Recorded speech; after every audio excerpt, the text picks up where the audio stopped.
Hello everyone, welcome back. We're going to be talking a little bit more about the Shield Arms Z9 magazine, and today we're specifically going to be focusing on the steel magazine release that you're supposed to buy with these steel-bodied magazines. And the reason is if one piece is plastic and the other one is steel, the side that's steel is going to wear out the plastic side. So if you continue to use the original plastic magazine release and you use the steel bodied magazine, what's going to happen is your magazine is going to wear out your magazine release.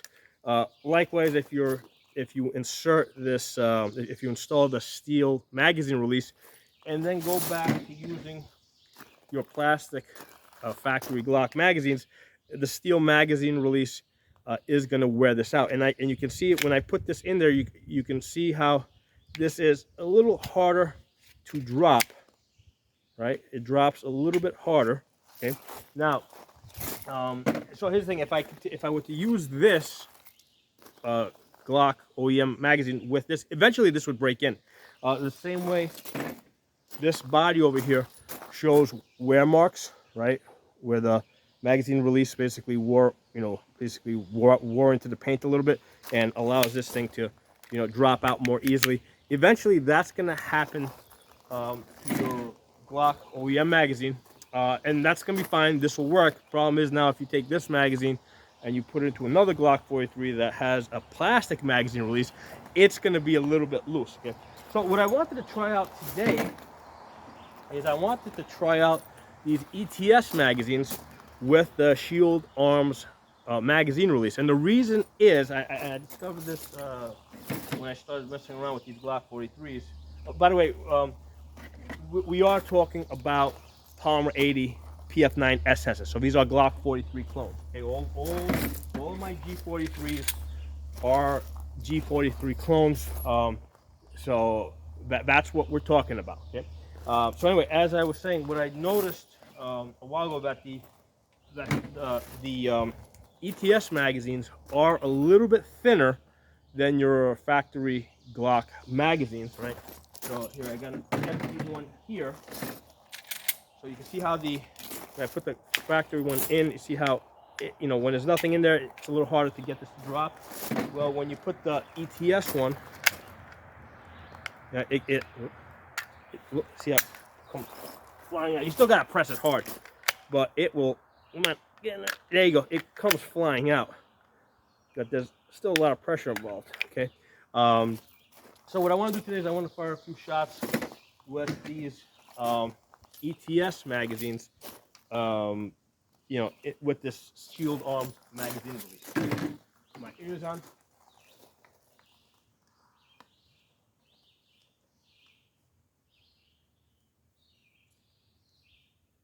So I got a 2 foot by 1 foot target out there at 65 yards. Okay, let's see if you guys got in the picture. I've been shooting this for like the last week. That's my goal, to try and hit that target out there. So we're doing this with the ETS magazines using the Shield Arms magazine release. Okay, let's actually top this off. I want to see how this functions when it's topped off.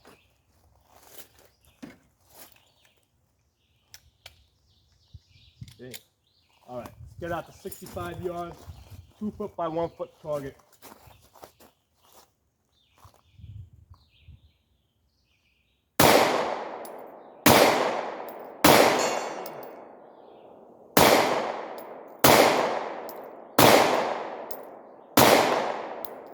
One hit, not my best day.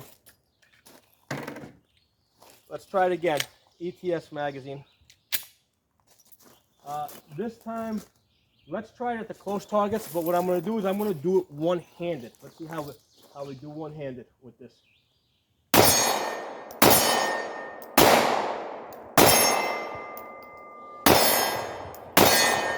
Okay, goes to lockout, working good. So the magazine is working good, and the fact, angle camera down just a little bit. The fact that the ETS magazines, the body is a little bit thinner, is working, is working good. There's not too much wiggle room, which was the problem that I had when I was, here you go, like this one over here has This one has the plastic Glock 43 magazine, the OEM one. You can see how there's a little bit of more wiggle in there.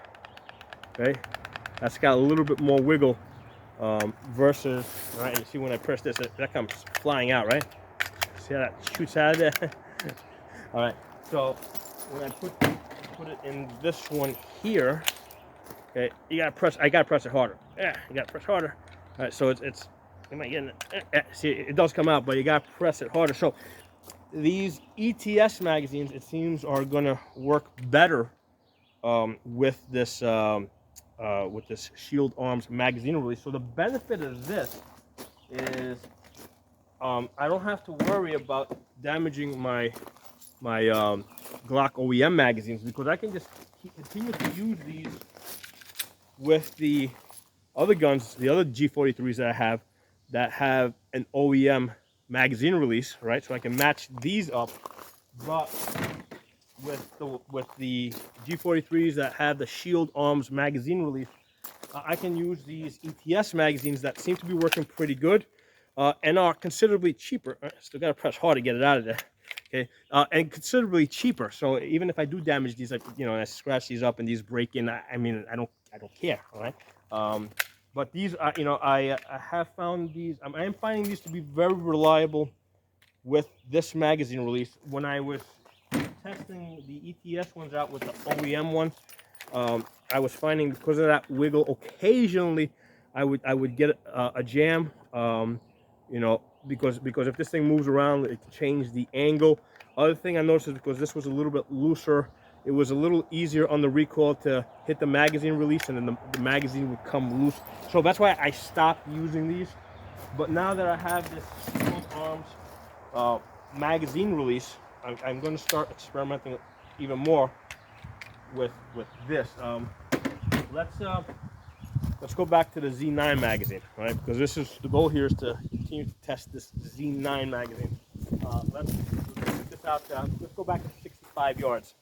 Now, let's shoot it, and then we'll talk.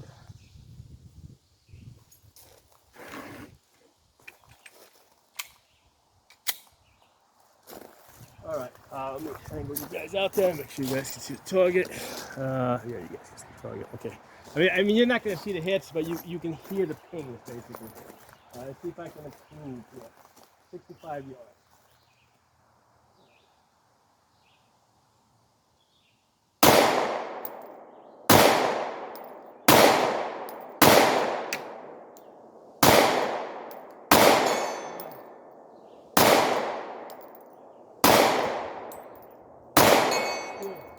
Not my best day. 2 out of 10, 65 yards. 2 foot by 2 foot by 1 foot target. So I've been testing this out like every day. Let me angle you down a little bit. I've been testing this Z9 magazine out every day for like the last week. I'm going to continue to test it, but I am kind of starting to form an opinion as far as the reliability here. Okay, and again, this is specific to this aftermarket, to the aftermarket Polymer 80 PF9 SSs, right? The G43 clones. Okay, so here's the thing. How reliable is the gun? You know, with an OEM magazine, I will say that it is 99% reliable. Now, why do I say 99% reliable? And I think that also applies to an OEM Glock 43. Now, I know there's going to be people out there that are going to say, hey, Glock 43 never have jams. But yeah, but you guys don't shoot it, you know, one-handed while you're moving.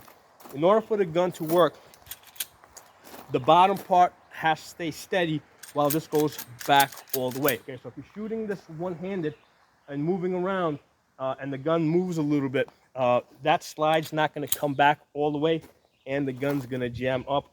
And you know, people that shoot factory Glock 43s the way I shoot them, you know, moving around one-handed, that kind of stuff, will occasionally get jams as well. Okay, so the larger G17s, G19s, they've got more weight, right? There's more mass on the gun to keep the gun a little bit more anchored, so they're more forgiving. With the smaller guns, they're less forgiving. Okay, if you don't hold the gun firmly enough, right? You got to hold the gun firmly so that slide goes back all the way. So because of the way I shoot, right, where I'm moving around, one-handed shooting, you know, all that stuff, you know, these small guns for me tend to be 99% reliable. But that means that I just get more practice unjamming the guns. I mean, that's just something that, you know, that you got, you know, that's how you deal with that, right? You just really get good at unjamming the guns really fast when they do jam up. But now with the Z9 magazine, so far what I'm seeing is that, I mean, yeah, I am getting slightly increased chances, slightly increased failure rates. So I would say that it went from 99% reliable to 98% reliable. Okay, and I've seen, and that's I'm using a mix of steel case ammunition and brass, and some of the jams that I have seen are also with brass. Now, you know, and it is cheap Target brass that I am using. So you know, so it is what it is. So there is I have seen a slight drop in reliability with the Z9 magazines. In the week that I've been using this, I've probably shot at least 500 rounds on this magazine so far. Okay, so there is going to be a slight bit of reliability. Now, people will ask me, would I trust my life to this magazine here, or this gun, with this magazine? And the answer to that is, I don't trust my life to any gun. Okay, I trust my life to my skills, right? To the skills that I've been developing, which and again, the gun is just a tool, right? When the gun jams, you have to unjam it. You have to be able to go to other weapons. You have to be able to go to the hands. That's all part of the training. Okay, so I don't trust my life to guns. I trust my life to the training and to the skills that I've been developing. Okay, so that's my feeling on that. But to kind of quantify things with the way I shoot, the way you guys see me shooting, moving and shooting, it's looking like, yes, there is a slight drop in that reliability. So from what would normally be a 99% reliability, it's probably down to 98% now. So there's maybe like a 1% drop. And I'm gonna keep testing this, and I'll make a headline video on that at some point in the future. I'm looking at trying to get some more of these magazines, so I have a larger, so basically I'm dealing with a larger sample than just one. Okay. So thanks for watching. Drop some comments below. Let me know what you think. If there's anything that you guys think I should be trying with this magazine, let me know. And make sure you guys follow me on my uncensored platforms. Right, I'm on Odyssey over there. I'm Pocono Tactical. On Rumble, I'm Pocono Guns. On HugeTube and Gunstreamer, I am Pocono Tactical. So I'm also on YouTube. I also got Pocono Shooting, Safa, and Absolute Guns. Okay, so I'm all over the place trying to stay ahead of the censors. Thanks for watching. I'll talk to you all soon.